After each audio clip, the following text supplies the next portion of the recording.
The episode kicks off with Kim spilling his guts to this AI robot, talking about how his life's a living hell and how he absolutely hates his job. But hey, he's stuck doing it anyway. Does the robot care? Nope, it doesn't give a damn. Just like the middle child in a family, Kim's completely ignored. The AI robot just leaves him hanging, and Kim's left feeling even more depressed. We find out that the robot's name is Pax, and Kim's feeling betrayed because even Pax won't talk to him. Out of nowhere, another AI robot strolls up and tells Kim to move aside because it's got a package to transport. He steps aside, and the robot takes the package and goes. Kim's sinking deeper into his depression, feeling like he's on the edge of madness. He needs real human interaction, the warmth of a person, not cold machines. You don't want your girlfriend to be a robot, do you?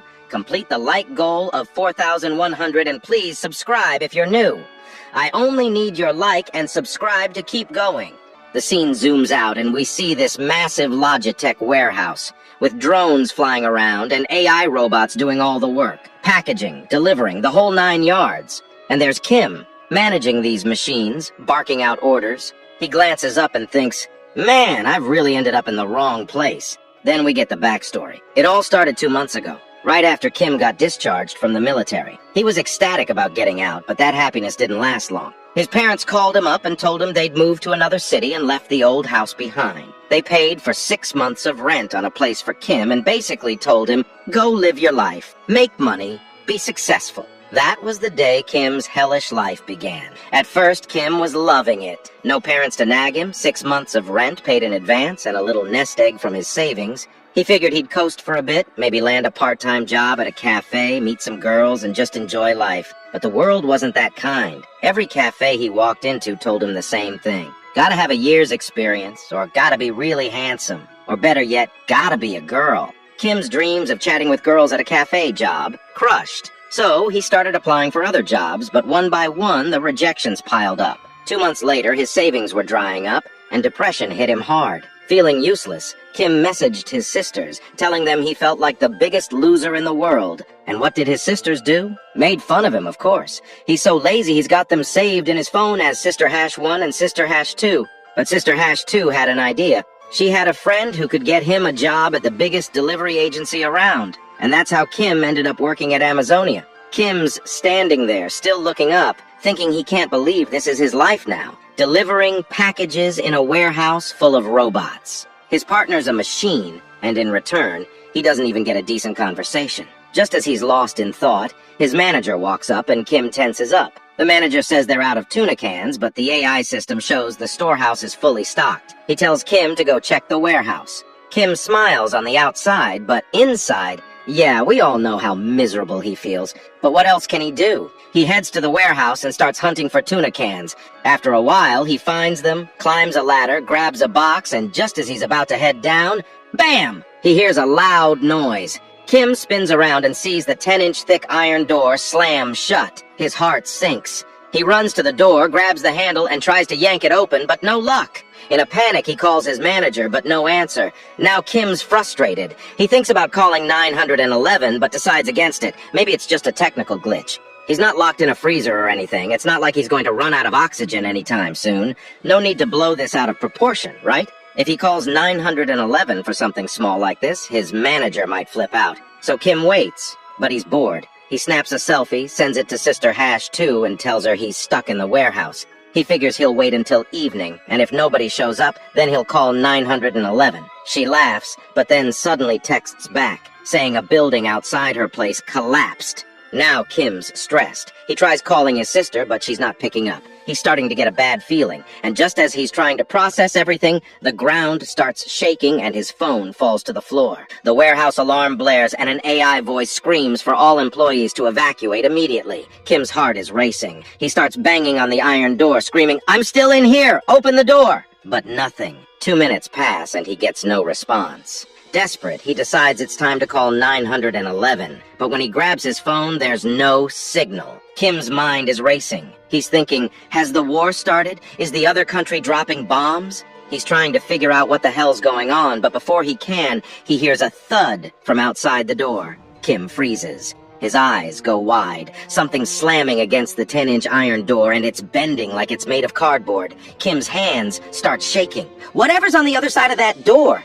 It's not human. Seeing this, Kim gets real scared. His hands start shaking violently. At that moment, Kim realizes that whatever's happening is getting real scary. He hears the sound of a horn from outside. If Kim makes any noise, his death is certain. He stands still like a statue, frozen in place. Kim knows that whoever is on the other side of that door is not human. He starts sweating out of fear. Kim sits down on the floor, terrified. He's praying that whatever is happening will just end soon. Kim thinks this must be a nightmare. He tells himself, once I open my eyes, it'll all be over. But sadly, this isn't a dream. Kim falls asleep there, and when he wakes up, he's still in the same warehouse. It's packed with food and resources, so Kim grabs a box of tuna and starts eating it. Turns out it's been 3 days since Kim got trapped in that warehouse. No one's come to save him, and despite trying to call again and again, there's still no network. Kim realizes something big is going on outside, but he has no idea what. He's confused, wondering, is there a war going on? The alarm that was blaring loud for days has gone quiet since yesterday, so at least now Kim can sleep. But he's thinking, how long can I last here? His battery is about to die too. If he stays trapped, he's done for. Kim's just sitting there praying that his sister's mom and dad are safe. He hopes some soldier will come and rescue him. But then, out of nowhere, a notification pops up in front of his eyes. It says, "You have been chosen. Check your awakened ability." A holographic notification hovers in front of him, and another one soon follows.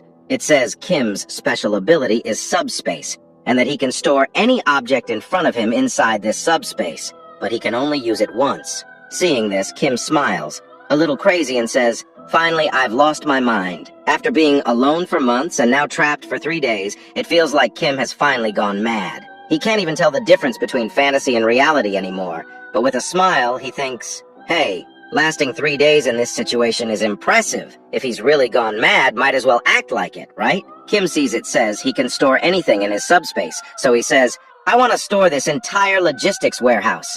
The system confirms, and when Kim says yes, the entire warehouse disappears. Kim suddenly falls to the ground with a bang. He's confused. He gets up, looks around, and is shocked to see that the sky has turned yellow. All the trucks are upside down, and then he sees his boss lying dead, crushed by something big, with his guts spilling out. Seeing this, Kim feels disgusted. He almost pukes, and then he does. While this is happening, the system notifies Kim that the storing has begun. An operating system suitable for Kim has been found, but because he put such a big object in his subspace, it'll take time for the whole logistics center to be fully stored. We see a progress bar showing 6%, but Kim's too busy puking to care. Suddenly he hears loud footsteps approaching. Kim sees a huge shadow behind him. It's the same growling sound he heard when the doors were slamming loudly before. Now Kim knows there's a monstrous creature standing behind him. We see it, a 15-foot-tall orc with big teeth, red eyes, and blood all over its body, standing right behind Kim. He's drenched in sweat. Kim keeps telling himself, calm down. That noise could just be a gorilla or a bear. Maybe it's just a wild animal, right? Without looking back, Kim starts running, thinking, whatever it is, it's not focused on me yet. If I run, maybe I can get away. But as soon as Kim takes off, the orc growls loudly. Kim glances back, and as soon as he does, his eyes go wide, because a real monster orc is chasing after him. Kim starts screaming, running even faster, but his foot slips in his boss's blood and guts, and he nearly wipes out. He's freaking out, unable to process what an orc or some fantasy monster is doing here. He doesn't understand what's happening, and the orc is closing in fast. If this keeps up, the orc's gonna catch him in just a few seconds. Kim realizes his death is inevitable. But suddenly, the system notification pops up again. It says, synchronization complete, you can now enter your subspace. The orc is just a few feet away. Kim yells, yes! Without thinking, and a portal opens in front of him. Just as the orc raises its hand to grab him, the portal sucks Kim inside. Now, Kim's standing inside the portal, eyes closed, thinking, am I in heaven? But when he opens his eyes, he's shocked. The orc is still there, staring at him from the other side of the portal, but it can't come in. With a shocked face, Kim asks, why can't it get inside? Just then, a drone flies in and explains that no one can enter the subspace except Kim. Without his permission, no one can get in. Kim's stunned by how human-like the drone is. He looks around and realizes he's standing in the logistics center where he used to work. Damn! Kim just unlocked Amazon. Domain expansion.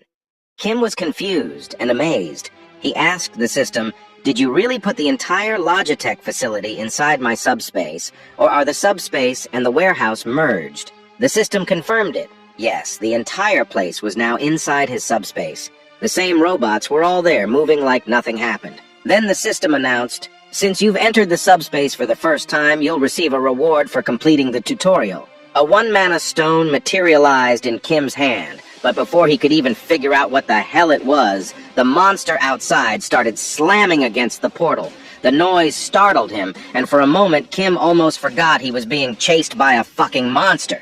The orc growled, drooling, staring at Kim with bloodlust. It couldn't wait to tear him apart. Panicking, Kim frantically shouted, "Are you sure the monsters can't get in?" The system calmly confirmed that nothing could enter the subspace without his permission. Then the system window flashed again, stating that the PAX Fulfillment Center was a 5-story building, covering 33,000 square meters. It had every product needed to improve customers' lives, with a shipping speed of 60 kilometers per hour and a shipment size limit of 2 meters per package. Kim blinked, just as clueless as we are, and muttered, "What the hell does shipping speed even mean at 60 kilometers per hour?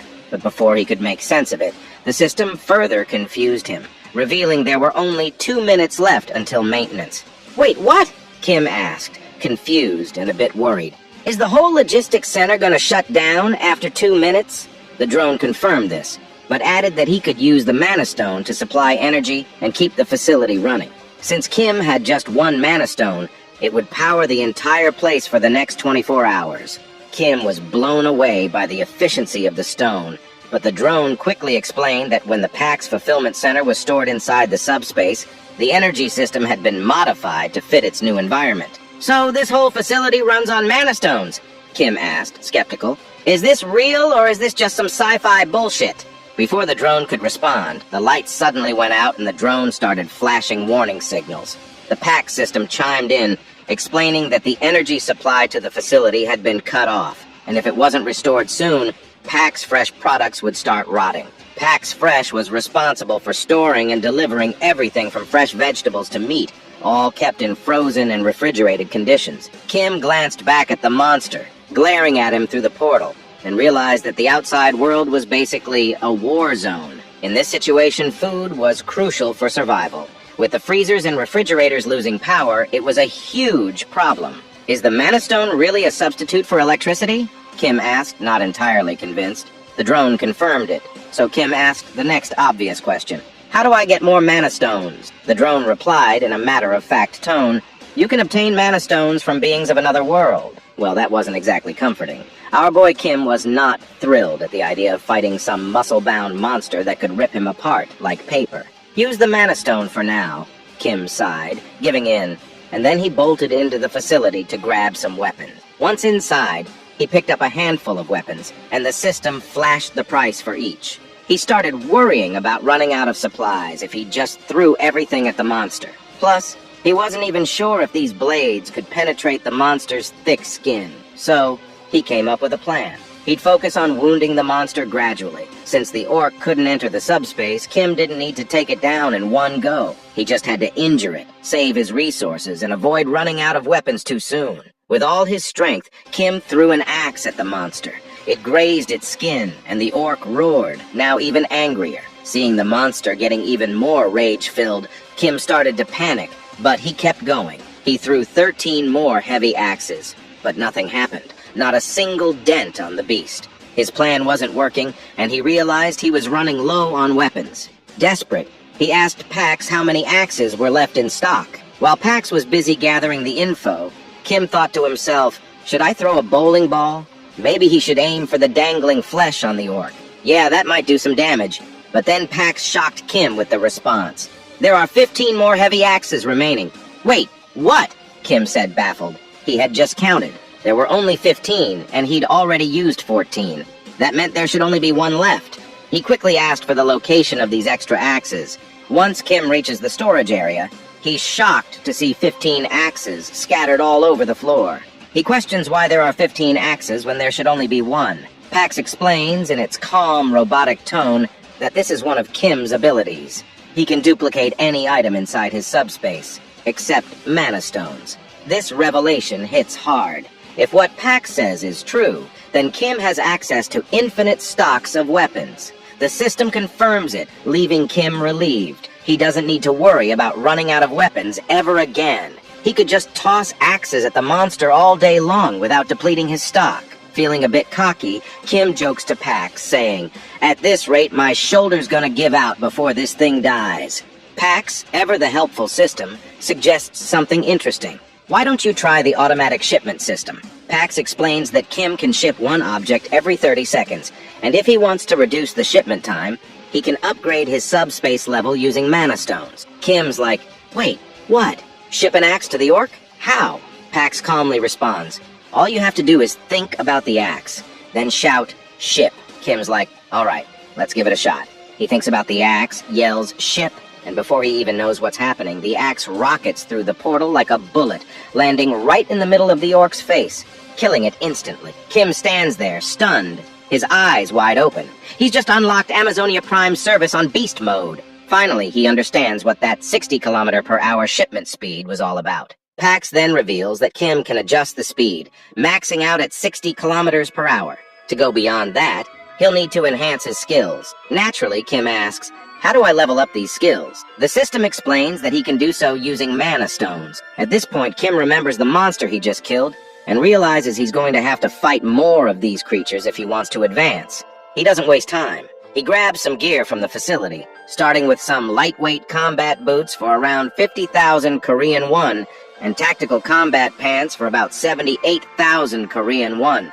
He also snags a detailed map of the Seoul metropolitan area and a permanent marker. With his map in hand, Kim circles the Gwangju district and marks the neighboring districts, setting a plan to work his way toward his final destination, Ijeongbu, where he hopes to find his parents. But there's one small problem. Kim's starting from Gunpo, and he doesn't even have a car. He realizes it's going to be a long journey to reach his parents. But hey, in a post-apocalyptic world, a regular bicycle is worth its weight in gold. At this point, it might as well be a Lamborghini. He hops on the bike and starts pedaling through the desolate landscape, determined to survive and find his family. After about 30 minutes, night falls, and he's managed to take down almost 12 orcs during this short journey. He then reveals to us that he has learned one valuable thing after taking down 12 orcs. But before he can explain anything about his discovery, a monster suddenly appears and tries to attack him. Kim quickly retreats into his subspace, leaving the monster outside. While the monster is immobilized, he uses his shipment ability again to deliver the axe with incredible speed. Unfortunately, the axe misses its mark slightly and only injures the monster's shoulder. To use his shipment ability again, Kim has to wait 30 seconds for the cooldown, and there's also a range limit of 10 meters. Despite these downsides, he's learned that his skills are pretty amazing and can be improved by gathering mana stones and upgrading them. Besides shipment, Pax's ability has other applications, and we will figure out soon what that is. Suddenly, the monster notices movement behind him, and when he turns around, he sees the axe flying back into the portal, and then it comes back, hitting him in the face again, sealing his fate on the spot. This is actually the second application of Pax's shipment ability, which is also known as product retrieval. It automatically brings back dispatched items, which is just as convenient as the shipment ability. Kim uses his retrieval ability once more to get the mana stone from the monster. He's kind of curious why he can't simply retrieve the mana stone like this without killing the monster. He then asks Pax the same question and learns that he can only use the retrieve skill on the stone because it belongs to him only after he kills the monster. Nevertheless, Kim steps out of his subspace and reveals to us another piece of crucial information he had learned about this apocalyptic world. Apparently, the bizarre orcs aren't the only creatures ravaging the planet. There are also winged monsters, and he knows it's going to take a lot to hunt one of those down. Suddenly, he hears cries for help, but before he can figure out who is calling, the scene transitions to a man named Choi, desperately trying to run. He's so exhausted that each step seems heavier than the last, and a flying creature is trying to hunt him down. The monster swoops in, slamming the man from behind and sending him crashing to the ground in agony. There's another person behind the injured man, but before this other guy can help his friend up, the monster lands right in front of him and blocks his path. Its ferocious mouth is drooling, as if human flesh is the most delicious thing in this area. But strangely enough, the monster doesn't attack the man standing in front of it. Instead, it turns its gaze toward Choi, who is lying on the ground, groaning in pain. The man is bewildered to see that the monster isn't attacking him and realizes that this creature was targeting Choi all along. Likely because Choi is smaller and seems like an easier target. He has no clue what to do against this giant monster to save his friend, because all he has is this little knife, and he's not sure if this knife can even be used to distract the monster. Just then, the ring of a bicycle bell echoes through the area, and not surprisingly, it's our boy speeding toward them. But these two have no idea who or what is coming their way. Before they can process what's happening, they watch in shock as the monster that was hunting them down is struck by a projectile, sending it sliding across the ground from the force of the blow. The monster was knocked down by a single throw of an axe, leaving both of the men struggling to process what they had just seen. Kim quickly checks if they are all right, but they are still in awe, their jaws hanging open as they try to grasp how someone on a bicycle managed to defeat a flying wyvern with just an axe. The two of them quickly ask Kim if he is a soldier, and they begin bowing their heads in respect, grateful for saving their lives. Kim, glad that they are safe, answers their question by pointing to his uniform. He explains that he is an employee of Payex FC, and they can see he is wearing the company's uniform. This revelation shocks them even more. They had assumed he was a seasoned soldier given his impressive skills and appearance. Even if he wasn't a soldier, his abilities are so extraordinary that if they hadn't seen it with their own eyes, they'd never have believed that someone could take down a wyvern with a simple axe throw while riding a bicycle. Kim is surprised to learn that these people are familiar with the concept of abilities. One of them quickly agrees, mentioning that he has an awakened ability himself, though it's just a modest driving ability. Given the circumstances, he hasn't had a proper chance to use it. The other Choi begins to laugh and admits he feels a bit envious because he hasn't awakened any ability himself. Kim then asks if there are any other people around. Choi confirms that there are not, explaining that they are in Block C, which has a logistics center. A lot of people gathered here, but unfortunately, monsters did too. Most of the people were attacked, killed, or eaten alive. Only around 10 to 15 survivors are left, and they are relatively isolated in Block E's underground terminal. He further explains that they were looking for a road that vehicles could use, and they also wanted to gather some daily necessities, but suddenly they were attacked by the monster. The other person then suggests that instead of talking here, Kim should join them. He's welcome to come with them to their living quarters on the 4th floor of the basement. They assure him that the monsters never attacked that area, so they can sleep comfortably there. They even offer him some light snacks. Kim considers the offer, eyeing the opportunity to gather some info on the vehicles they mentioned earlier. He's desperate for any leads on how to get a functioning ride. After a moment of hesitation, he decides to accept the invitation, even though he's still unsure if he should trust them fully. As they begin to walk away, the camera pans back to the dead monster lying on the ground. That's when our boy, Kim, quickly retrieves the Mana Stone from inside the beast, tucking it into his subspace. He feels a surge of relief, knowing that these guys have no idea about his ability. And since Kim isn't exactly a benevolent god, he knows he's got a backup plan. If anything goes south, he can escape into his subspace without a second thought. A while later, they finally reach the basement. As they walk in, Kim's eyes widen in shock. He sees a man who looks like he's just taken down an orc all by himself. Kim's heart skips a beat. This guy is no joke. The atmosphere inside the basement is tense, and Kim starts to realize just how dangerous this place really is. He's definitely scared, but he's got to keep his cool. Choi quickly runs over to his friend, asking what happened and if everything is all right. The orc killer reassures him that everything is fine, explaining that the orc must have wandered in by accident. Fortunately, it didn't see them, so they were able to take it out easily. No one is injured, but they can no longer be sure that the place is safe. On the other hand, Kim feels a bit terrified by how dangerous this place is, but he quickly snaps out of his thoughts when the orc killer asks about him. Choi explains that Kim is the one who saved them from the wyvern and used to work for PAX FC. He also mentions that Kim is quite strong, having killed the wyvern with a thrown axe from a distance. Everyone is amazed and curious about what kind of ability he might have. At that moment, a woman rushes toward Kim, absolutely thrilled that he saved Yongsu and Choi. She's so grateful that she begins doing a happy dance. The others start to gather around him, showering him with praise. Kim tries to downplay it, saying he was just doing what he had to do. Just as our boy is getting so much attention, Choi tries to disperse the crowd, telling them not to tease the young guy. Just then, the orc killer speaks up, saying that everyone here has been working together for over 10 years, and that Yong-soo and Byung-chul are like family to him. He's genuinely grateful to meet someone who saved his family and introduces himself as Lee Jin-mok, the center manager of Amazonia. He even bows his head in respect for saving his two friends. Once the pleasantries are over, Jin-mok gives Kim a brief rundown of the place. He explains that while they can't guarantee the safety of the location, it's much more comfortable than the outside world. They have food and water supplies from the logistics center, so Kim can eat as much as he wants without feeling embarrassed and can make himself at home. Jin-mok also mentions that they have plenty of supplies and can get more from the logistics center if needed. However, Yong-soo interrupts to point out that the logistics center they're talking about has suddenly disappeared. Of course, everyone is left wide-eyed and their mouths are hanging open at this absurd news.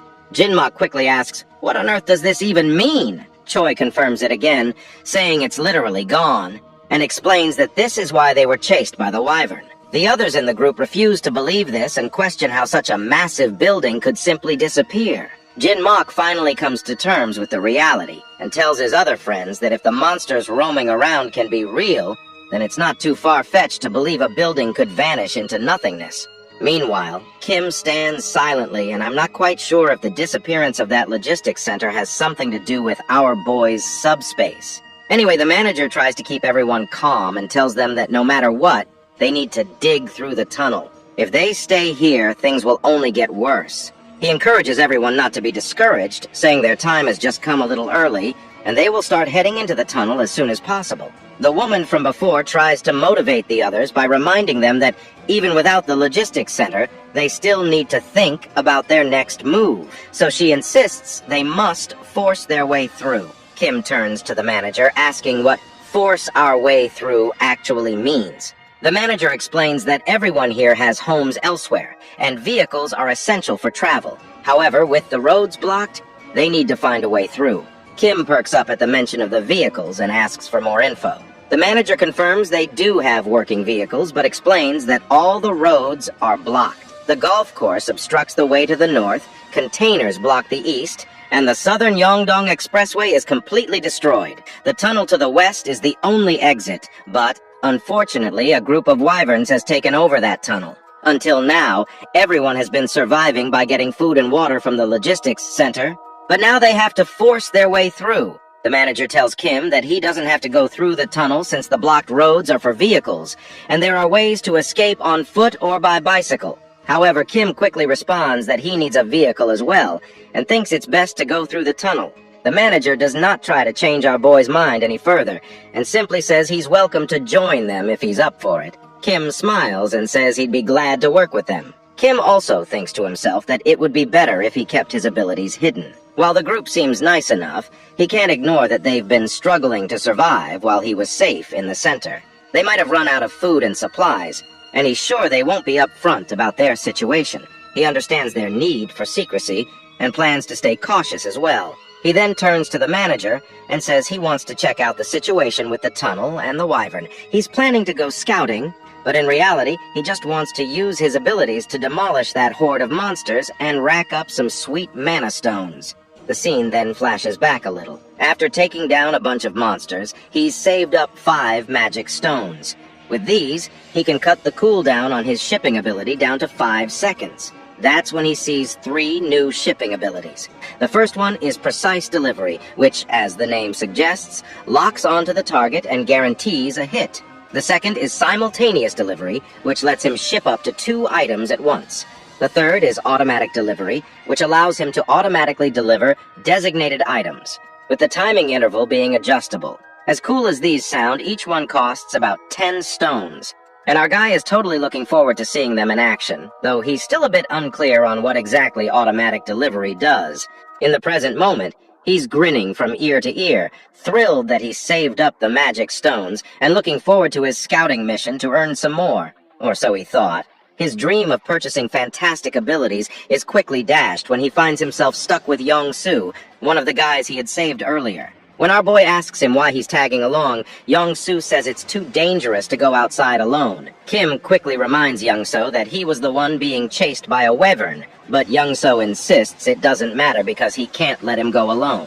Besides, he's confident that Kim will save him again if needed. Kim then remembers Young-soo mentioning he had awakened a driver's ability, so he asks him if he can see a message window or something like that. Young-soo says he hasn't seen any message window or anything like that, but he has a gut feeling that he has indeed awakened an ability. It just hasn't fully matured yet. Well, this info isn't exactly reassuring to Kim, and he's starting to feel pretty worried. As night falls, their bike zooms down the road at insane speeds.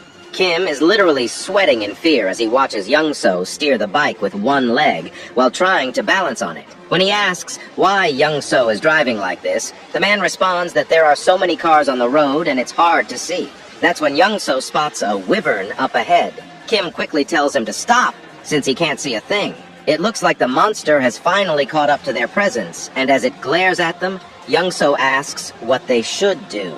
Just then, a projectile hits the monster, taking it down in one blow, leaving Young-soo completely baffled. Meanwhile, Kim calmly tells him to keep his head straight and not look back. While he says this, he sneakily retrieves the Mana Stone and stores it in his subspace. Finally, Young-soo points out that he can see the tunnel up ahead. He slams on the brakes, but before Kim can ask him why he stopped in the middle of the road, the reason for their abrupt halt becomes clear. They see a ton of monsters crawling around the area. Young-soo is absolutely terrified, and it wouldn't be surprising if he's already sharted in his pants. As one of the monsters starts to walk toward them, Young-soo is pretty sure their game is over. Even with the electric bikes, there's no way they can outrun this many wyverns. Just as Young-soo braces himself for the worst, Kim decides he has no choice but to use his subspace ability. He quickly calls up his system, dumps his Mana Stones to cut down the cooldown from 30 seconds to only 5 seconds. Young-soo, confused, asks what the heck he's doing, but Kim doesn't bother to explain. Meanwhile, the monster lets out a deafening roar, and every monster in the vicinity starts closing in from all directions. Just in the nick of time, Kim shouts, "Ship!" and a projectile comes crashing down, taking out the monster and saving Young-soo. Young-soo, still anxious and panicked, glances back and is left wide-eyed when he spots a huge portal behind them, and Kim was standing in front of the portal.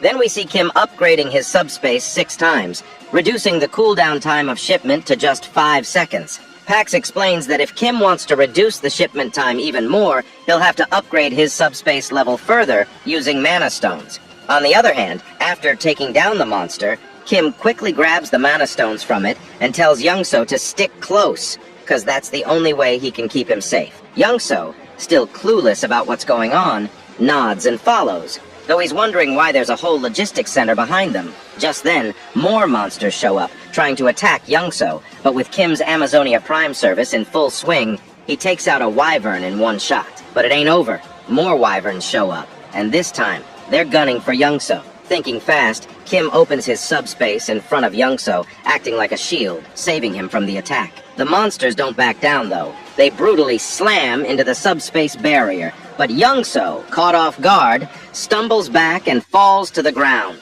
The monster regains its footing and charges again, but Kim slips into his subspace just in time, leaving the creature to crash into the barrier once more. The next second, an axe flies out, taking the monster down in one clean hit. Young-soo watches the whole thing in awe, as if he's just witnessed a miracle. He can't believe what he's seeing. The logistics center, the axes flying around like magic. He's starting to see Kim as something more than just a man. To him, Kim is a god, and the tunnel is just a speed bump he can handle without breaking a sweat. As Kim reflects on how everyone in the basement wanted to use the delivery vehicle to safely move food, he realizes the tunnel was just part of the plan for them. Even if they make it through, the monsters will still be out there. But for Kim, it's different. He just needs the vehicle to get from point A to point B. Handling the monsters is just another day at work. Young-soo starts feeling a little jealous, thinking how easy it would be if he had Kim's abilities. He could get to his family in no time, but what really puzzles him is why Kim, with all his power, even bothered to help him in the first place. Suddenly they notice the monsters running away. Kim smirks, fascinated. These reptiles are smarter than he thought. They know when to flee instead of charging into certain death. While Kim's retrieving the Mana Stones, Young-soo spots a blue stone hovering in the air and asks what it is. Kim, confused, asks, "You've never seen a mana stone before?" Young-so shakes his head, so Kim explains that he uses them to enhance his abilities. Now Young-so gets it and wonders if he'll ever get a chance to try one himself. Suddenly, Kim understands why Young-so didn't even think to extract the mana stone from the orc. They didn't even know about them. Young-so, still processing everything, points out that with Kim's abilities, he could solo the entire tunnel single-handedly, so why bother coming down to the basement and meeting everyone? Kim, realizing his secret was out, stands there with an awkward smile. Young-so, misunderstanding that look, thinks Kim's real intention was to steal their resources. Kim quickly corrects him. No, I just came to check things out, see if there were people I could trust after the world went to hell. I didn't plan on clearing the tunnel, I just wanted to see if it was doable. Young-so apologizes for assuming the worst, but Kim reassures him there's no need to worry. I didn't know the way to the tunnel anyway, so if I'd come alone, I wouldn't have made it through. You helped more than you know, he says with a grin. Kim then suggests they head back since the wyvern has receded for now, but there's no telling when it'll attack again. That's when Young-so nervously asks how far Kim's planning to go that he needs a vehicle. Kim explains that he's trying to reach his family, and his final destination is Uijeongbu, near the Gangnam district. Hearing the word Gangnam, Young-so is startled. With a trembling voice, he says, "I'm heading to Indeokwan, which is on the way. If it's not too much trouble, can I come along with you to Indeokwan? My family's there." Kim isn't sure how to respond at first, but Young-so continues, saying he's not confident he can make it home safely on his own. "My driving ability won't help me in a fight, but with you around, we've got a better chance of getting through." Young-so promises to help Kim reach Gangnam faster than anyone else and swears he won't be a burden. He even offers to provide food along the way. Kim starts seeing some real value in this partnership. Young-so's driving skills are beyond doubt, and more importantly, if this guy is on his side, he won't spill the beans about Kim's abilities. It's a win-win situation because Kim fears that if his abilities became known, there's no telling what people might do. Maybe even try to assassinate him, though that might be overthinking it. Still, better safe than sorry. So all in all, Kim finally gives Young-so the green light to tag along, and Young-so perks up like a kid in a candy store.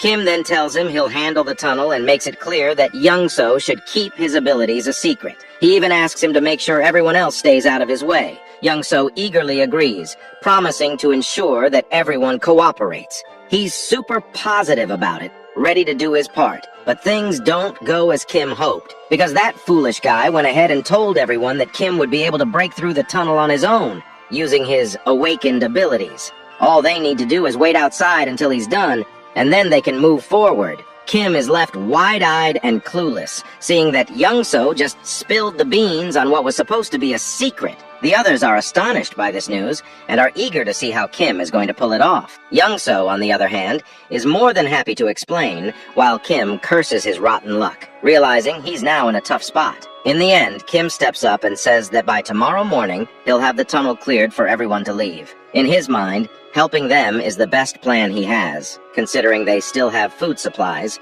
which should keep things relatively calm. Once the supplies run out, chaos will likely erupt among everyone, so it's wise to clear the tunnel and ensure everyone can leave safely. That's when the manager calls out to Kim, saying he won't pry into his abilities or ask any questions about them. Instead, the manager respects him for the decision he has made to help everyone. He offers some food supplies from their reserves to Kim, which leaves him quite taken aback because this much generosity is just too much. The manager explains that since Kim risked his life to scout the tunnel, all they can offer in return is a bit of food. Now that he's even clearing the tunnel for them, they feel they can't repay him enough for his kindness. They apologize, saying all they can offer right now are a few words of gratitude. Kim tries to explain that he did it for himself because he wanted to, and that they shouldn't have to go to such lengths to help him. He insists that the food must be meant for their families and tells them to keep it. Young-so, however, steps in and tells Kim to just take it, and further points out that rejecting the food would be too harsh for everyone involved. Young-so also reminds Kim that he has a family too,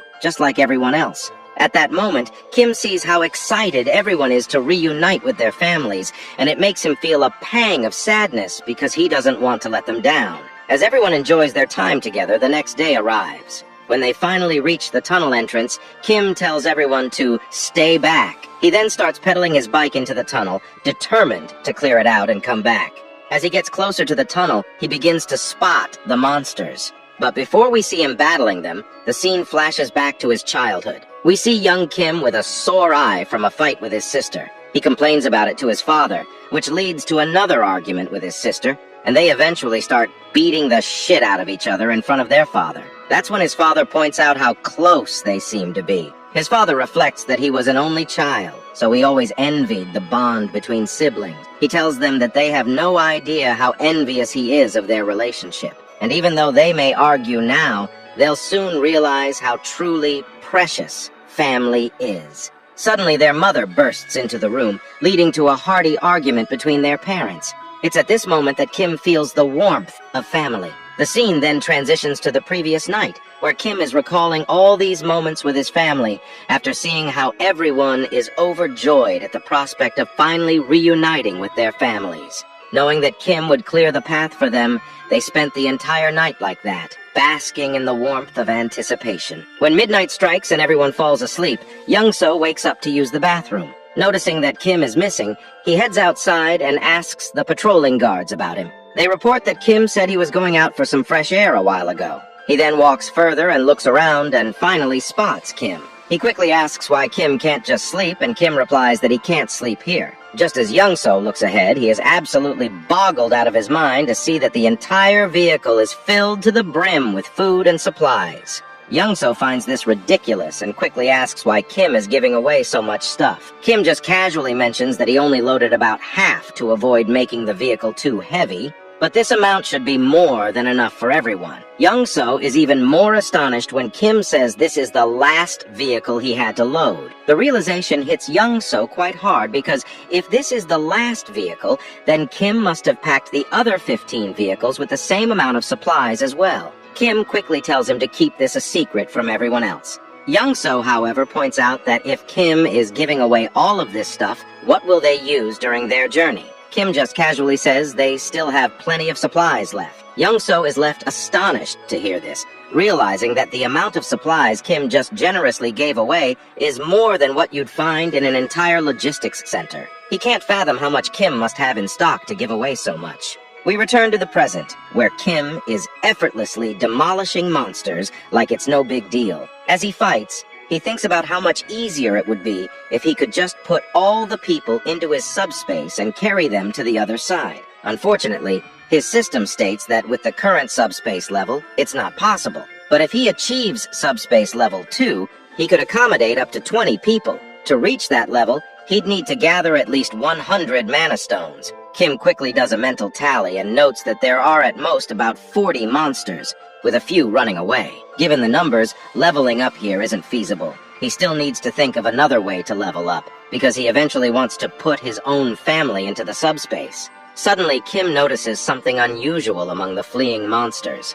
A closer look reveals a jacked-up version of a wyvern, and I can tell this is some kind of boss-level monster. Even Kim isn't sure what he's dealing with. We finally cut back to the outside, where everyone is anxiously waiting for Kim to come out. Some are starting to worry if he's okay inside that tunnel. Then, they finally spot him emerging from the tunnel, effortlessly pedaling his bicycle like he's just out for a casual ride. His uniform is smeared in blood, and the group looks on anxiously. But they soon breathe a sigh of relief when they see a smile spreading across our boy's face. They burst into a joyful dance, celebrating the successful completion of their mission. Looks like it's finally time for everyone to part ways and reunite with their loved ones. They express their gratitude to the manager for sticking with them until the very end, hoping he gets home safely as well. Kim hints that if they run into any trouble, they should try opening the cargo hold, as he has prepared a little gift that might be helpful. Everyone is intrigued and curious about the gift, but they eventually get into their respective cargo trucks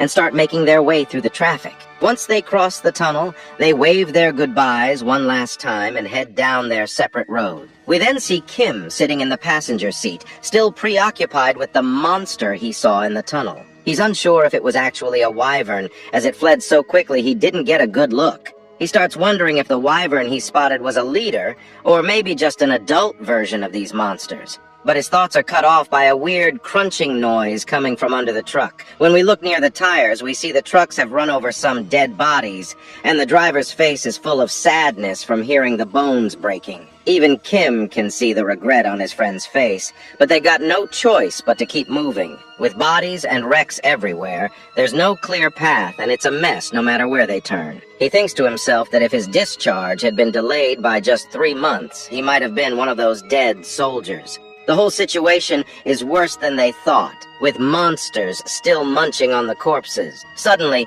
Young-So calls out to him, which snaps our boy out of his thoughts. Once he looks ahead, they see the road is blocked up ahead. Young-So points out that the barbed wire looks like it was set up by the military to block something, and they'll have to take another route. He mentions there should be another bridge they can cross. But that's when Kim spots something at the end of the blocked bridge. As we take a closer look, we notice a new type of monster we've never seen before. Now it finally makes sense what the military was trying to block. While Young-So is panicking and considering turning the car around, our boy sees this as an opportunity to level up his subspace. He then notices a narrow sidewalk on the road, perfectly blocked on both sides. He quickly tells Young-So not to turn the car around and asks if he can pass the vehicle through that sidewalk. Kim explains that he's come up with a good plan to get through this situation without having to turn back, and he's thrilled about pushing the truck through a literal pedestrian sidewalk. Young-So is shocked by such a suicidal choice, especially when an orc appears in front, scattering the mutant hounds.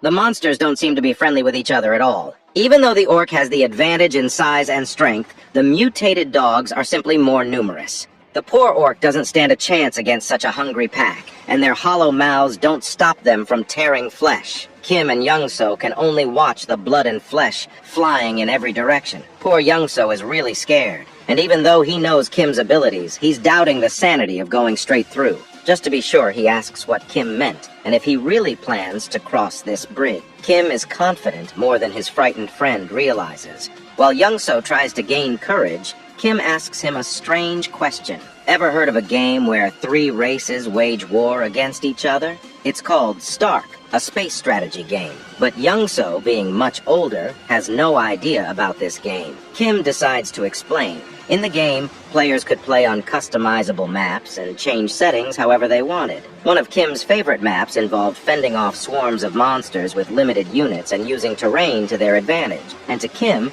this current situation feels just like that map. Of course, Young-So doesn't know why he's being told all this, but his understanding isn't necessary. All he has to do is follow what Kim tells him. First, Young-So has to turn the car around and back up to the barbed wire barrier. Naturally, tearing down the barbed wire makes a ton of noise, attracting the attention of the monster hounds that are busy feasting. Now, it's Kim's turn to get down to business. He activates his system and resorts to the last skill he wasn't even planning to use, but now's the perfect time. He unlocks the auto ship skill by spending 10 magic stones. He immediately asks Pax to use all his remaining magic stones to increase the shipping speed. Pax did so without delay, and now the shipping speed had increased to 100 kilometers per hour. Now that everything was ready, Kim could invite the mutant hounds that had been eating the orc to come at him. After a hearty lunch, it's playtime. The unsuspecting dogs rushed forward, but they didn't make it in time. The double-door refrigerator quickly demolished them completely. As you can see, this game was not fun for the hounds. It didn't end with the first refrigerator. More and more came after it. In just a few seconds, Kim received 12 magic stones and he was very happy about it. The reinforced shipping range and delivery had been improved while he was still clearing the tunnel. Kim might be throwing axes instead of refrigerators now, and together with the recently improved precision delivery, it could be quite effective. But while using precision delivery last time, Kim found out that this skill doesn't track the target all the way. Instead, precision delivery only slightly corrects the direction according to the movement of the target. This could be a big problem against these hounds, which are not just fast, but incredibly quick. Even an axe, flying at 100 kilometers per hour, can be dodged by these hounds when attacked from afar. Moreover, these creatures are so fearless that they won't stop, even if one of their kind dies right next to them. Considering the current situation, where the delivery interval is 2.5 seconds, axes won't be enough to hold off their onslaught. But the refrigerator, thanks to its size, is perfectly suited to destroy several targets in a single shipment. Not only is the fridge wide, but it's also heavy enough to take down hounds with just a graze. On top of that, the automatic delivery he had just improved proved to be very convenient. Kim didn't even need to watch the battlefield. The system automatically destroyed any approaching threats. For now, our hero could just rest and relax. The hounds didn't give up, despite not even getting close to Kim. All they could do was howl with rage and keep trying.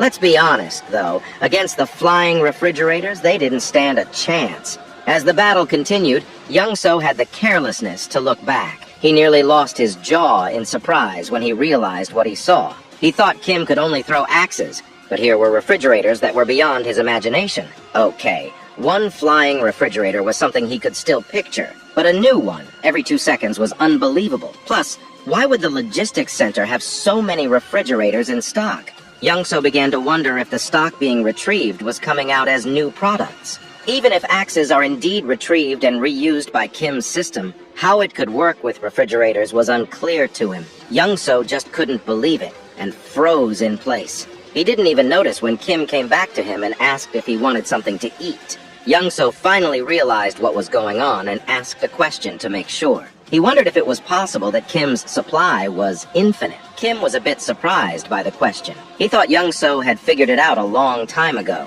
but he was wrong. All this time, Young-So had thought Kim was collecting axes after using them to recharge them, and couldn't even imagine that he actually had an infinite supply. In fact, Kim did indeed collect the axes after use with the system, but only so that they wouldn't lie on the road and accidentally injure someone. Hearing this didn't make Young-So feel any better. He still couldn't believe that items could be infinite. When he came to his senses a little, our hero asked again what he wanted to eat. Young-So had had a difficult day of emotional turmoil, so a Coke Zero and a donut were more than enough for him. While they ate quietly, the delivery system behind them was mercilessly scattering hounds. Young-So was a little ashamed of his stupidity and how he had underestimated Kim's abilities, but he was still grateful for the food, even if it was infinite. Our hero was only happy to share, and was also grateful to Young-So for his trust from the beginning. Now, if Young-So needed anything, he should just let Kim know. Kim had almost everything in stock, but Young-So wasn't in a hurry to overuse someone else's generosity. He had enough of what Kim had done for him, clearing the way of monsters and helping him get home faster. After crossing this bridge, it would only be about an hour's journey to his home. Kim was happy to hear that his friend would be able to see his family soon. Young-So was too, but he also had fears about what he might find there, just hoping that his family was safe. Kim understood him well, for he too was worried about his own parents and sisters. He wanted to give Young-So a gift and noticed his ragged clothes. He shouldn't return to his family like this. Besides, the hounds were still continuing their futile attempts, and they had time to solve the clothing problem. The only remaining question was what style Young-So would choose. He was already uncomfortable with Kim helping him, even with clothes, but he didn't refuse. After all, Young-So was sure that Kim had what he needed: aviator glasses and a cool jacket. Just what a top-class driver needed to drive around the apocalyptic landscape. Wow, is that you, TruckCon? Just in time, the hounds were almost finished. Only a couple more to go. With his new look, Young-So gained an unprecedented confidence, and sure of the truck's durability, he decided to head out right away. His movements were fast and precise. Even Formula One drivers would envy him. Kim barely had time to grab on tightly before Young-So slammed the gas. The remaining hounds didn't even try to stop them as they drove straight down the narrow road. Young-So was lightning fast when it came to anything about driving. At this rate, he only needed 20 minutes to drive home. But Kim had to hold on tight. The truck flew down the broken roads like it was on a highway. Poor Kim shouted in vain for Young-So to drive slower, and it looked like he was about to throw up. Luckily, his suffering wasn't long. They finally arrived at Young-So's house. Or rather, what was once his home. Now it was a ruin. Young-So stands outside his house, staring at the broken-down buildings from the window. The destruction is brutal, and in his mind he's trying to convince himself that these buildings were old. That's why they fell apart. But deep down, Young-So's hand is trembling. He's standing in front of his own door, scared out of his mind, afraid of what's on the other side. He's thinking, what if my family isn't there? What if I open this door and find their bodies? His fear is suffocating. He keeps repeating to himself that they're safe, that he'll open the door and everything will be fine. But his hands won't move. He's too paralyzed to turn the handle. Kim, standing behind him, watches and knows exactly what's going through Young-So's mind. The man drove like a madman, clearing what should have been an hour's drive in just 20 minutes, all for the hope of reuniting with his family. It shows just how desperate he was to get here. But now, face to face with the possibility of finding something horrible, Young-so can't move. Kim understands. If it's a corpse he finds behind that door, Young-so might as well die too. Kim knows Young-so won't be able to open it, so he steps up, places a firm hand on Young-so's shoulder, and offers to open the door for him. Young-so freezes. A mix of frustration and fear painted across his face. Then, almost on the verge of crying, he begs Kim to do it. Kim, knowing that no one ever wants to confirm their worst nightmare, slowly steps forward. If Kim were in Young-so's shoes, he'd be terrified too. He'd want someone else to open the door for him. So turning back one last time, Kim tells Young-so that he's going to open it. Before Kim can even touch the handle, though, the door swings open from the inside. Both Kim and Young-so freeze in shock. Young-so's eyes widen as he sees his wife and daughter standing there. His wife calls his name in a soft, warm tone, and his daughter cries out, "Daddy!" Young-so's wife starts crying, and before you know it, Young-so's breaking down too. He runs to them, and the three of them hug, tightly as if they'll never let go. It's a raw, emotional moment. Kim, standing a few feet away, just watches, giving them their space. Through the tears, Young-so asks his wife how she knew to open the door. She explains that she heard voices from outside and saw him standing there through the peephole. That's why she opened it. His daughter, still crying, blurts out, "Dad, I hate you! Why did you make me wait so long? I was so scared!" After a while, Young-so's wife finally notices Kim standing in the background. She asks, "Who's this?" It's only then that Young-so remembers Kim's presence. But before he can explain, Kim's vision starts to blur, and suddenly, BAM! He collapses to the ground. Young-so shouts, calling out to Kim, but Kim can't hear anything. His body is shutting down. He hasn't slept properly in 3 or 4 days, and the exhaustion finally caught up to him. The darkness overtakes him, and Kim slips into a dream. In the dream, he's hit by brute force, but it's not a punch, it's a pillow. And standing there, holding the pillow, is his elder sister. She swings it at him, knocking him to the ground, and Kim shouts at her, asking why she hit him so hard. "It hurts!" he complains. But his sister just looks at him, annoyed, and says, "What do you mean, hard? That was a soft hit. You're such a crybaby." She's unbothered, brushing it off like it was nothing. Meanwhile, Kim is ready to run to their dad and tattle on her. He storms off, determined to complain to their father, but his sister couldn't care less. She stands tall, holding the pillow like a champion, declaring she's won the pillow fight championship of the month. Suddenly, the scene shifts. Kim's dad is sitting with him and his younger sister,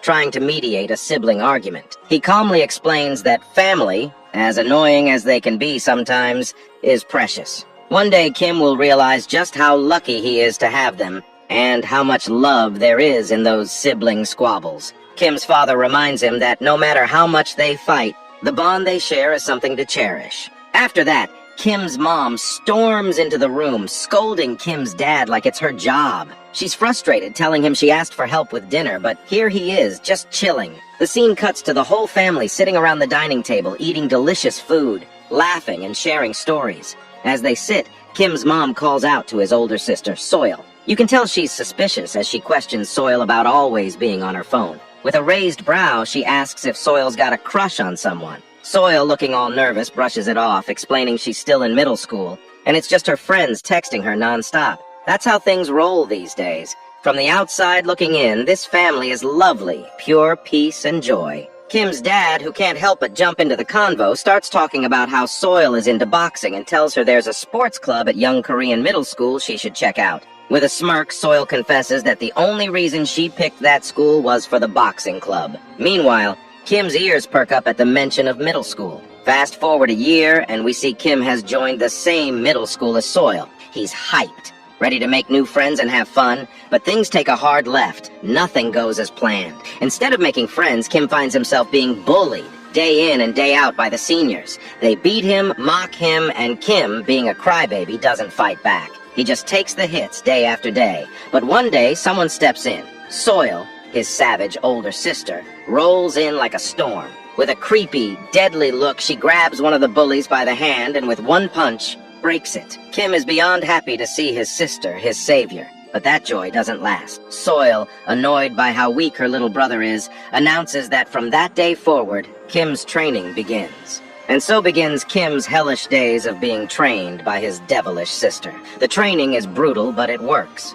Soon enough, no bully dares to mess with Kim again. For a while, the life seems all right. Kim makes friends, has fun, and cruises through middle school. But as time passes, we see his younger sister land a job at a nursing school, leaving Kim and Soil both shocked, while Kim is chilling on his PS5, barely keeping up. Then comes the moment that flips his world upside down. Kim's dad walks in, telling Kim the time has come. Kim doesn't get it at first, but when it hits hard. It's time for his military enlistment. The family is worried, even though Kim tries to act tough. On the outside, he's all big man, but inside he's crying. He doesn't want to leave his family behind. And after that, well, we all know how it played out. Then slowly, Kim's eyes flicker open. He's confused, a bit scared. He's lying in a bed, unsure of where he is. He remembers being unconscious, standing outside Young-so's door, meeting his family. But everything after that, blank. He has no memory. His mind races. Has Young-so betrayed him? Instinct kicks in and Kim opens his portal, pulling out a heavy axe, gripping it tight. Then, out of nowhere, a warm, polite voice interrupts his thoughts. Kim turns, startled. He sees Young-so's wife and his daughter sitting at the table, eating. They glance at him, confused as hell. Kim finally snapped back to reality, blinking and looking around, realizing he was in Young-so's house. He turned his head and noticed Young-so, completely knocked out, sleeping peacefully. Then it hit him. He had straight up passed out outside the door. Young-so's wife had said he collapsed and had been out cold ever since. Man, he must have been more exhausted than he thought. Kim glanced down at the heavy axe in his hand, and for a second, he couldn't even remember why he was holding it. What was he thinking? He quickly stashed it back into his portal, making sure no one saw it, especially Young-so's wife. She didn't need to know about that. He asked how long he'd been sleeping, and she mentioned it had only been a few hours. Then, without warning, the mood shifted. Young-so's wife, with that soft, warm smile, started thanking him, telling him how grateful she was for everything he did. Kim could feel the weight of her words. How he helped Young-so, saved his life, and brought him back home safely. The gratitude in her eyes, the way she bowed her head, it made him a little uncomfortable. Kim wasn't used to this. He felt a bit awkward, nervous even, and he just wanted to brush it off like it was no big deal. He thought about how Young-so had helped him, too. It wasn't like he did everything alone. But then, just as Kim was about to push it aside, Young-so woke up. Still groggy but determined, he jumped in to back up his wife, insisting that Kim had done more. Young-so made it sound like driving Kim here was nothing compared to how Kim had saved him over and over again. To Young-so, Kim was a straight-up lifesaver. Even if Young-so hadn't been there, he figured Kim would have made it here on his own. But then Young-so's wife switched gears, saying they all had to be hungry. And with that, the vibe shifted once again. Kim's stomach growled, and he realized he hadn't eaten in what felt like forever. She mentioned that Young-so had refused to eat without him, waiting until Kim was up. Kim couldn't help but smile. Young-so, with that goofy grin, was all about eating together. So, with a warm chuckle, they both decided it was time to dig in. And then, bam! The scene cut to the kimchi stew in front of Kim. The moment his eyes landed on it, his mouth started watering. The smell alone brought back memories of his mom. He could feel his heart tighten, but in a good way, a bittersweet kind of way. The food wasn't fancy. Young-so's wife even admitted she didn't have much to work with, but to Kim, it didn't matter. This was his favorite. Nothing felt more luxurious than kimchi stew, especially after everything he'd been through. The first bite? Heavenly. The moment that stew hit his tongue, it was like fireworks going off in his head. Every single cell in his body felt alive again. The flavor, the heat, it was almost too good to be true. And just like that, it took him back. Back to when he used to eat with his family. Back when things were simpler. But then, as the meal wrapped up, Kim felt a wave of sadness. For the first time in 3 months, he'd had a meal that reminded him of home, of family, and it made him ache. He missed them so much it hurt. Young-so, noticing Kim's quiet sadness, brought the conversation back to their journey. He mentioned that their next stop was Gangnam, and suddenly Kim paused. The realization hit him, and in that moment, he was shocked. Kim couldn't understand what Young-so was saying at first. The whole thing just felt off. Then, Young-so explained it all. He'd already talked this over with his wife. Once she heard about Kim's situation, she insisted that since Kim had helped Young-so reach his family, Young-so should do the same for him. Kim was still feeling confused, though. Even if Young-so took him to Gangnam, how would Young-so get back safely on his own? They stepped outside to clear their heads, and that's when Young-so broke down the full plan. He'd drive Kim to Gangnam in his truck. Then Kim would have to leave his electric bike with Young-so. Once they got to Gangnam, Young-so would use the bike to make his way back home. Hearing this, Kim finally started to calm down, but the whole thing still didn't sit right with him. Why was Young-soo going out of his way to help him? Sure, Young-soo was a god-level driver, and with the bike, he'd be able to dodge most monsters, but the guy didn't have any combat skills. If a big monster, like a viper, came after him, it would be game over, and it made no sense. Young-soo had a truck full of resources. His family was safe. Why risk it all just to help Kim? Something wasn't adding up. So Kim finally decided to ask the question that had been bugging him. Why was Young-soo putting his life on the line for him? Young-soo smiled warmly, like he knew Kim was going to ask that. Then he dropped the real reason. Why did Kim help him first? Kim didn't want anything in return, didn't ask for favors. He just helped. If Kim hadn't been there, Young-soo would have died in that tunnel. So now, Young-soo wanted to repay the favor because they were in the same boat. Kim might have an awakened ability, but that didn't mean life wasn't still tough for him. Young-soo knew what it felt like to be desperate, to hold on to hope that your family is out there somewhere, safe. That's why he risked the tunnel. And now, he wanted Kim to feel the same joy he did when he reunited with his family. But Young-soo, with that sly grin, reassured Kim that if things got too dangerous, he'd get out. His driving skills would get him out of any situation. He wasn't about to risk his life unnecessarily, so Kim didn't need to worry. That's when Kim got hit with a flashback. He remembered when he first left for the tunnel, spotting a car with the keys still inside. Young-soo could have left everyone behind, but he didn't. He stayed with the group, helping them out. That's when Kim realized Young-soo was lying. He wasn't going to abandon Kim. He just didn't want to admit how far he was willing to go to help. So, with a kind smile,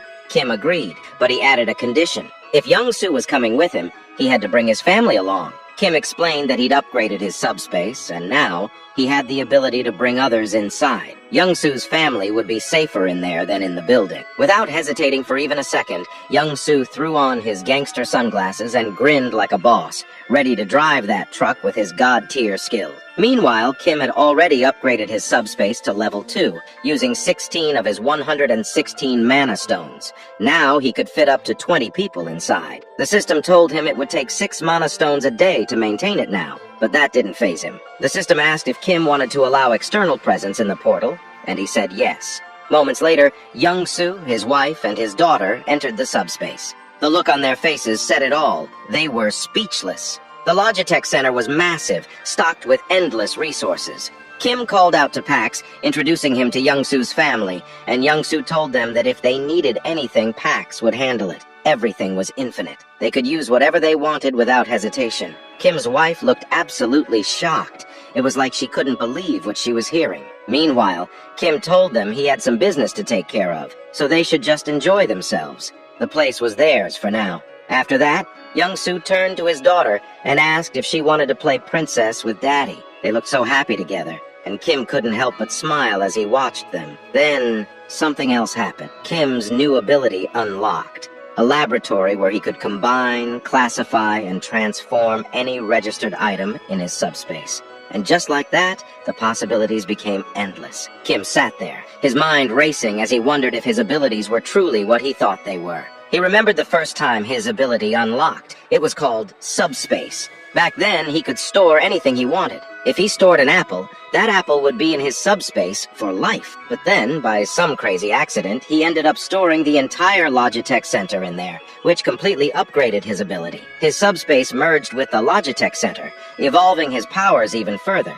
Now, no one could enter his subspace except for him. But that wasn't the wildest part. The Pax AI from the Logitech Center, yeah, that merged with his system too. Now those cold mechanical AIs had developed human-like emotions, and just when he thought it couldn't get crazier, the mechanisms from the Logitech Center, like shipment, evolved. Now he could launch items at 100 kilometers per hour. Subspace alone was insane, but with the addition of Pax AI, it was a whole new level of madness. Kim hadn't expected his ability to upgrade this much, but after reaching level 2, the game had changed. Kim now had another wild option. He could put anything in his subspace one more time. That revelation shocked him. The idea that he could store anything, that he had a personal lab where he could combine and create new items, was mind-boggling. At this point, it was like playing Minecraft IRL. He couldn't help but wonder what would happen if his subspace hit level 3 or 4. What kind of crazy powers would unlock then? But thinking about it wasn't going to get him anywhere. He didn't have enough mana stones to level up just yet.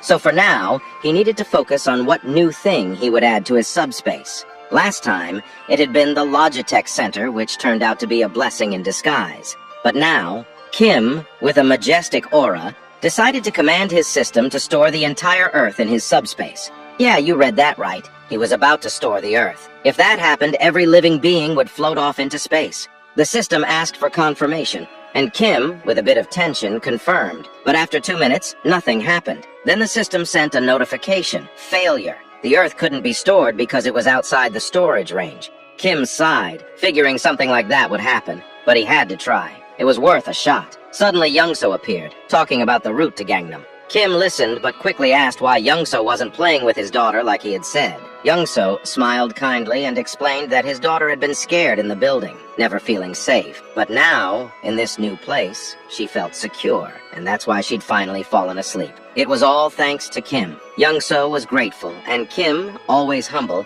reminded him that Youngso had helped him just as much. If it hadn't been for Youngso's driving skills, Kim wouldn't have made it this far. They were even in his mind. But Youngso, with a serious tone, said he'd do whatever he could to help Kim. The scene shifted, and there they were. Youngso, driving his truck in God mode, rocking his gangster glasses. Kim was tense, feeling like the air had gotten heavier. Something was off, and he could feel it. Youngso, smiling, casually said that driving was the only thing he was good at, and he was confident no one could drive faster than him. He told Kim to buckle up, because things were about to get wild. Kim knew exactly what was coming, and started crying inside. And then, it happened. Youngso hit the gas, and the truck blasted off like a rocket. In no time, they had covered a huge distance, but everywhere they looked, there was nothing but destruction. The land was torn apart, and buildings were in ruins. While Youngso kept his cool, smiling, Kim looked like a zombie. His face was pale, dried up from the stress. Youngso mentioned they'd be at their destination soon, but just as they were closing in, they saw the road was blocked. Military barricades, complete with spike strips, were laid out. Kim realized something wasn't right. These weren't normal barricades.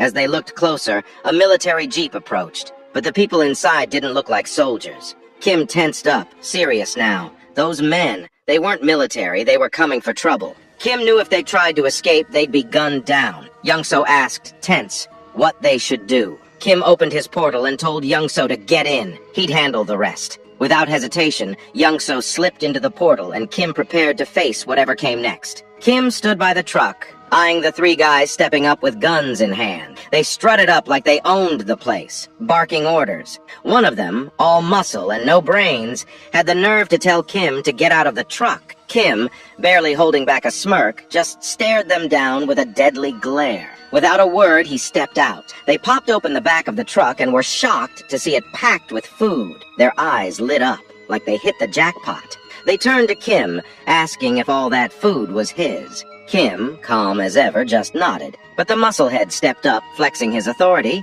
and said that this food wasn't Kim's anymore. It was theirs now. Kim knew these clowns weren't military, not even close. These jokers were just after his resources. Musclehead, trying to look tough, asked Kim where he got all this stuff from. Kim, deciding to play dumb, acted like a clueless delivery boy and said he worked at the Logitech Center. They weren't buying it and demanded to know where the center was. Kim explained in the most casual tone that even if he told them, they wouldn't make it there. The roads were blocked, and monsters were all over the place. He had barely made it himself, just trying to survive. Musclehead wasn't impressed. He shot Kim a deadly stare, asking how much more loot was left at the center. Kim, playing along, said the food in the truck was just a fraction of what was stored there. One of the other guys checked his watch, muttering that it was almost time. Kim was confused. What were they rushing for? Before he could figure it out, bam! Musclehead punched him straight in the gut. Kim hit the ground hard. Wind knocked out of him. Before he could even catch his breath, the ugly fatso behind them slapped a cloth over Kim's face, knocking him out cold. Next thing, Kim woke up in a dim room, tied to a chair. His vision was still blurry, but he saw Ugly Fatso sitting in front of him on some wannabe commander's throne. A body lay on the ground nearby, blood pooling around it. Clearly a dead soldier. Kim quickly put it together. These thugs had taken over the military base. Ugly Fatso started talking, explaining how they'd killed off the military and made themselves the new bosses around here. Turns out they'd been fighting Vibrants. Flying monsters that came every day at 6 p.m. sharp. The military had tried to fight them off with guns, but nothing worked. So they recruited people like Ugly Fatso and his crew. But when the military couldn't keep up, Fatso and his gang just wiped them out. Now, Ugly Fatso was the self-proclaimed commander. He made it clear to Kim that he hadn't killed him yet only because he needed him. Kim's job? To go back to the Logitech Center with some of Fatso's guys and raid it for resources. If Kim succeeded, maybe, just maybe, Fatso would let him join their gang and protect him. Kim had heard enough. Annoyed didn't even begin to cover it. He was beyond done with these clowns. He stood there, pissed, thinking about what to do next. Then it hit him. This military base would make the perfect addition to his subspace. Without a second thought, he ordered Pax to store the entire Joint Commander Communication Headquarters into his subspace. Fatso didn't even realize what was happening. He sat there, confused, as the entire military base around him disappeared. 1 minute it was there, the next it was gone. Poof! Fatso was left sitting on his chair, out in the middle of nowhere, completely clueless. By the time Ugly Fatso figured out what had happened, it was too late. Kim had already disappeared into his portal, leaving Fatso sitting there with nothing but his chair in the middle of the deserted wasteland. At least Kim was nice enough to leave him something to sit on. Write the next part in the comments and don't forget to like and subscribe. Goodbye.